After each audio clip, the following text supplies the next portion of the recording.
वर्षभर साठवणूक करण्यासाठी चकल्या तर तुम्ही नेहमीच करत असाल, पण दुप्पट फुलणारी, कुरकुरीत आणि साबुदाणा हा दाताखाली न येता चकलीतील एकनेक साबुदाणा टम्म फुलण्यासाठी काय करावे, कोणकोणते टिप्स वापराव्या, या सर्व मी या व्हिडिओमध्ये सांगितलेल्या आहेत.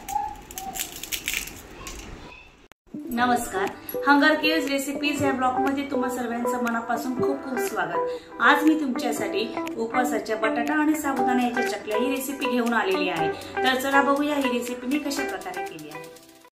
उपवासाच्या चकल्या ह्या वेगवेगळ्या पद्धतीने करतात, पण मी आज तुम्हाला खिशी घेऊन चकली कशा प्रकारे करतात जेणेकरून चकलीमधील सर्व साबुदाणा कण फुगतो आणि खायला सुद्धा खुसखुशीत अशी लागते, हे तुम्हाला दाखवणार आहे.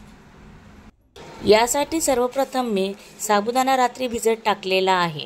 दुसऱ्या दिवशी सकाळी एका पातेल्यामध्ये खिशीसाठी पाणी गरम करण्यासाठी ठेवलेले आहे. पाण्याचं प्रमाण जर साबुदाणा 1 वाटी असेल तर पाणी 1.5 वाटी या प्रमाणात पाणी खिशीसाठी गरम करण्यासाठी ठेवलेलं आहे. पाणी गरम झाल्यावर यामध्ये मी साबुदाणा टाकून घेतलेला आहे. साबुदाणा हा अगदी चांगला मऊ लुसलुशीत शिजू द्यावा.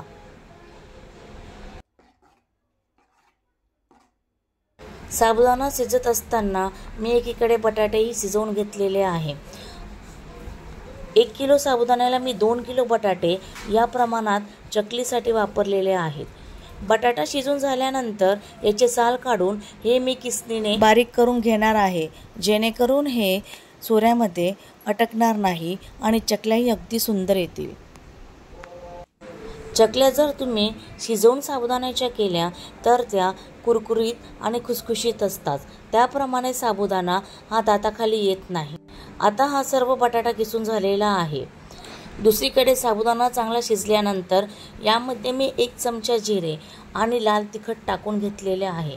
तुम्हाला हवे असल्यास तुम्ही चकल्या हिरव्या मिरचीच्याही करू शकतात, पण माझ्याकडे चकल्या ही लाल मिरचीची आवडते. चवीसाठी यामध्ये मीठ टाकून घेतलेलं आहे. मिठाचं प्रमाण तुम्ही तुमच्या आवडीनुसार कमी किंवा जास्त करू शकता. आता टाकलेले सर्व साहित्य एकत्र करून झाल्यानंतर यामध्ये मी किसलेला बटाटा टाकून पुन्हा एकदा सर्व मिश्रण व्यवस्थित एकत्र करून घेणार आहे. बटाट्याचं किस टाकल्यानंतर मी हे पुन्हा एकदा सर्व व्यवस्थित एकत्र करून यावर 5 मिनिटं झाकण ठेवून थोडीशी वाफ घेणार आहे.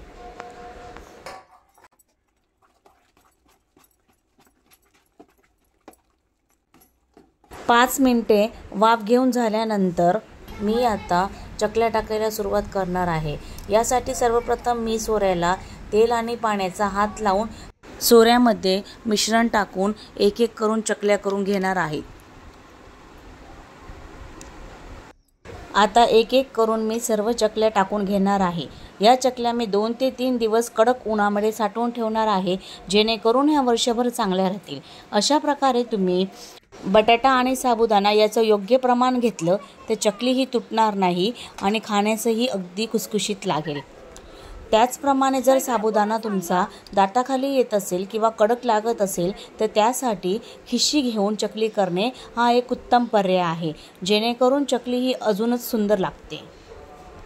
अशा प्रकारे वेगवेगळ्या टिप्स वापरून उन्हाळ्याचे वर्षभराचे वाळवण कसे करावे हे मी अजून पुढच्या व्हिडिओमध्ये तुम्हाला देणार आहे. यासाठी माझ्या चॅनलला लाईक आणि सबस्क्राईब करायला विसरू नका. धन्यवाद.